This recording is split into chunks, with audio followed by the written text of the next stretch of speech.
కాదు మాధులత గారు, మీరు చాలాసార్లు చెప్పారు కళ్యాణ్ గారికి ఫ్యాన్ అని. ఓకే, అవుట్ ఆఫ్ ఫ్యానిజం పక్కన పెడితే I never said I'm a fan. I love him. My statement is very clear. Okay I'm fan of Chiranjeevi, not Pawan Kalyan. Okay సరే, ఇప్పుడు ఆయన్ని ప్యాకేజ్ స్టార్ అంటూ ఉంటారు. చంద్రబాబు నాయుడు గారికి ఎక్కువ ప్యాకేజ్ తీసుకున్నారంటారు, అందుకే అలయన్సెస్ ఇవన్నీ అంటారు. సో మీ ఒపీనియన్ ఏంటి దాని మీద? See, there is a thing about 2019 లో ఆయన ఇండిపెండెంట్ గా కంటెస్ట్ చేసేటప్పుడు, అంటే జనసేన ఇండిపెండెంట్ గా కంటెస్ట్ చేసింది. అప్పుడేమన్నారు, వైసీపీ దగ్గర ప్యాకేజ్ తీసుకున్నారని చెప్పేసి టీడీపీ వాళ్ళు బ్లేమ్ చేశారు. తర్వాత ఎప్పుడైతే మళ్ళీ ఆయన 20లో బీజేపీతో పొత్తు పెట్టుకున్నారో అప్పటి నుంచి స్టార్ట్ చేశారు వైసీపీ వాళ్ళు, బీజేపీ కాదు టీడీపీ దగ్గర ప్యాకేజ్ తీసుకున్నారు అని చెప్పేసారు. సో అంటే ఆ పార్టీ వాళ్ళు ఈ పార్టీ మీద, ఈ పార్టీ వాళ్ళు ఆ పార్టీ మీద ఇండిపెండెంట్. ఎప్పుడైతే ఆయన తెలుగుదేశం పార్టీని ప్రశ్నించాడు అంటే అప్పుడు అధికారం వాళ్ళకి ఉండింది కాబట్టి 2019 ఎలక్షన్ బిఫోర్ వరకు టీడీపీ అధికారంలో ఉండింది.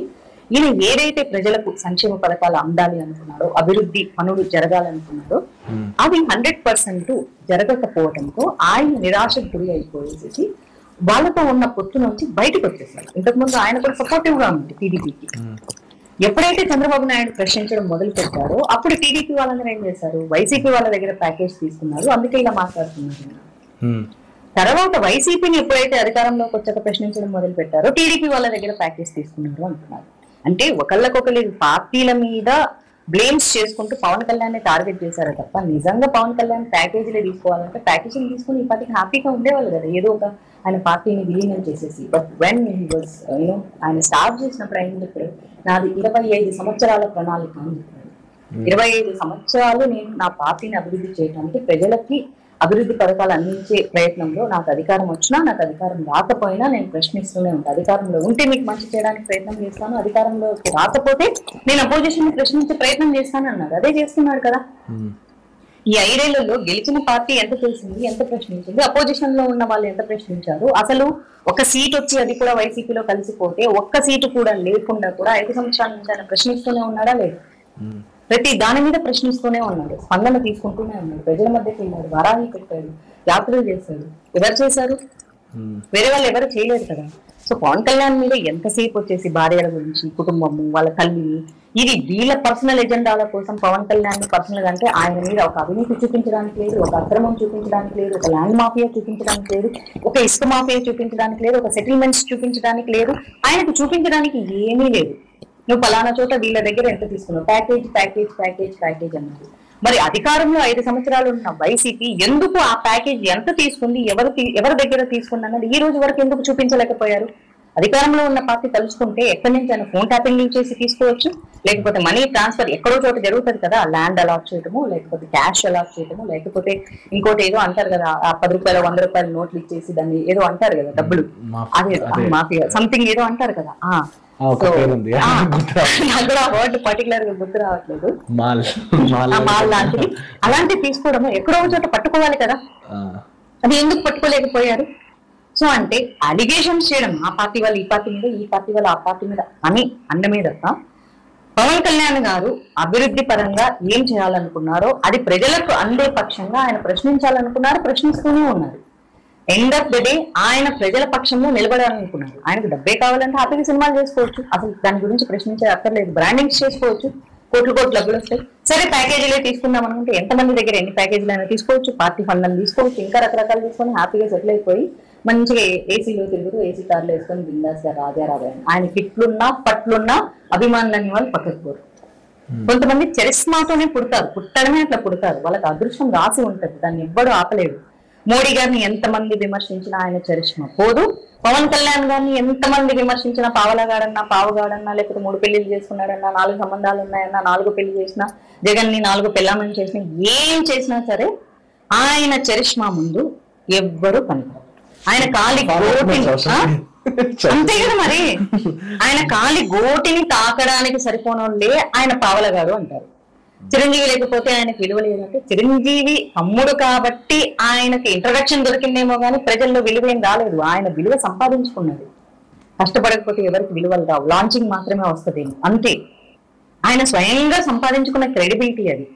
ఇప్పుడు నాగార్జున గారు వచ్చేసి వాళ్ళ కొడుకు అఖిల్ని ఇంట్రడ్యూస్ చేశారు, మరి పవన్ కళ్యాణ్కి వచ్చిన క్రెడిబిలిటీ ఎందుకు రాలేదు ఆయనకి? నాగార్జునకి వచ్చిన క్రెడిబిలిటీ కూడా ఎందుకు రాలేదు? అది స్వయంగా సంపాదించుకుంటే వస్తుంది. పవన్ కళ్యాణ్ సినిమాలు చేసి క్రెడిబిలిటీ సంపాదించుకోలేదు, ఆయన వ్యక్తిత్వాన్ని ప్రొజెక్ట్ చేసుకొని సంపాదించుకున్నాడు. అది అందరికీ రాదు. ఆ వ్యక్తిత్వం నిజం అంటే ప్రజలు పిచ్చోళ్ళు కాదు కదా.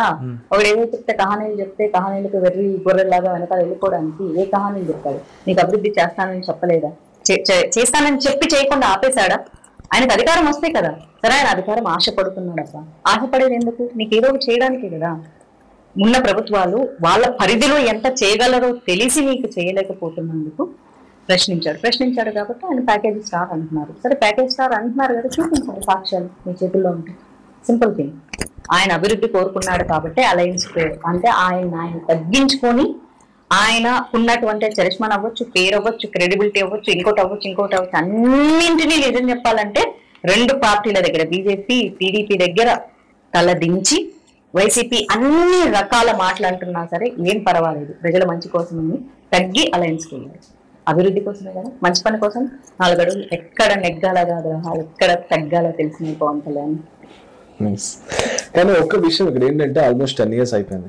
ఇప్పుడు బీజేపీ అంటే కొన్ని దశాబ్దాల నుంచి ఉంది కాబట్టి దానికి ఆర్ఎస్ఎస్ అని ఒక ఇన్ఫ్రాస్ట్రక్చర్ ఉంది. అంటే ఏ పార్టీకైనా ఒక ఇన్ఫ్రాస్ట్రక్చర్ కావాలి. బూత్ స్థాయిలో ఎవడు పని చేస్తున్నాడు, కార్యకర్త ఎవడు, అక్కడ ఎవడు నిల్చుంటున్నాడు అనేది ఒక ఆర్ఎస్ఎస్ అనేది తీసుకుంటది. అలాగే టీడీపీ కూడా కొన్ని దశాబ్దాల నుంచి ఉంది కాబట్టి దానికి ఉంటుంది. ఇప్పుడు దీనికి ఒక దశాబ్దం వచ్చింది, జనసేనకు కూడా 10 years. స్టిల్ ఒక ఇన్ఫ్రాస్ట్రక్చర్ లేదు. అందుకే పవన్ కళ్యాణ్ గారు నేను ఇంకొకరితో కలుస్తున్నాను అంటున్నారు. సో ఏంటి బ్యాక్ డ్రాప్ బ్యాక్లాగ్ ఎక్కడ కనిపించింది అంటారు మీకు? అదే అంటే ఇంకా అన్నాడు కదా 25 years పడుతుంది అని చెప్పేసి, ప్రణాళిక 25 years అన్నప్పుడు ఆ 25 years లో ఈ ఇన్ఫ్రాస్ట్రక్చర్ ఆయన బిల్డ్ చేసుకునే ప్రక్రియలో భాగంగా అది పూర్తిగా ఆయన దగ్గర లేకపోవడం వల్లే వేరే వాళ్ళతో కలవడం జరిగింది. ఇది విచ్ ఈస్ ఇంటర్లింక్డ్. ఆయన దగ్గరే పూర్తిగా ఉంటే 2019 లో కంటెస్ట్ చేయగలిగారు కదా, అన్ని చోట్ల నుంచి కంటెస్ట్ చేయగలిగారు కదా. కానీ చేశాక ఆయనకు అర్థమైంది, ఓకే మనకి ఇంకా టైం కావాలి, ఇంకా సమయం కావాలి, ఇంకా చాలా ఇన్ఫ్రాస్ట్రక్చర్ మనం బిల్డ్ చేసుకోగలగాలి. సో ప్రతి చోట రూట్ లెవెల్లో మనం వెళ్ళగలగాలి అంటే మనకు ఇంకొకరి సహాయం అవసరం. ఆ ఇంకొకరి సహాయంతో మనం కలిసి ప్రయాణం చేస్తే అది ప్రజలకు మంచి చేకూరుస్తుంది అన్న ఉద్దేశంతోనే కదా అలయన్స్ లోకి వెళ్ళారు. ఈ క్రమంలో ఆయన ఇంకా 15 సంవత్సరాల నుండి బిల్డ్ చేసుకోగలుగుతారేమో. బిల్డ్ చేసుకుంటానని చెప్పారు కదా, ఆ సమయం ఇవ్వాలి కదా. ఆయన ఫస్ట్ ఏదైతే చెప్తారో ఆ సమయం ఇచ్చి చూడాలి కదా. కరెక్ట్ 30 ఏళ్ల తర్వాత బీజేపీ అధికారంలోకి వచ్చింది అంటే 30 ఏళ్ళు వాళ్ళు కష్టపడ్డారు ప్రతి చోట. ఇప్పటికీ చేస్తే కూడా పూర్తిగా ఆంధ్రలో లేకపోయింది.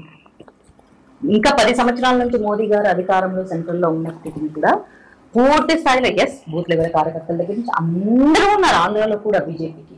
బట్ స్టిల్ ఇంకా strength అవ్వలేకపోయింది.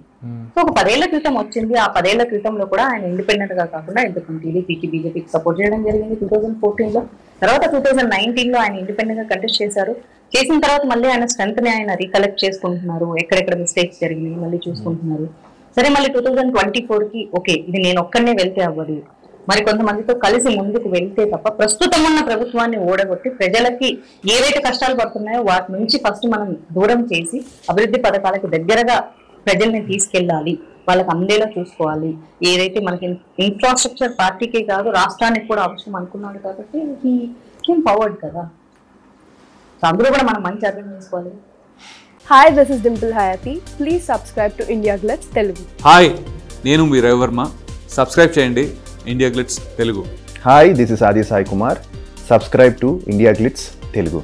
Hi, this is Srinivas Vadlamani, Telugu character artist. Please subscribe India Glitz Telugu.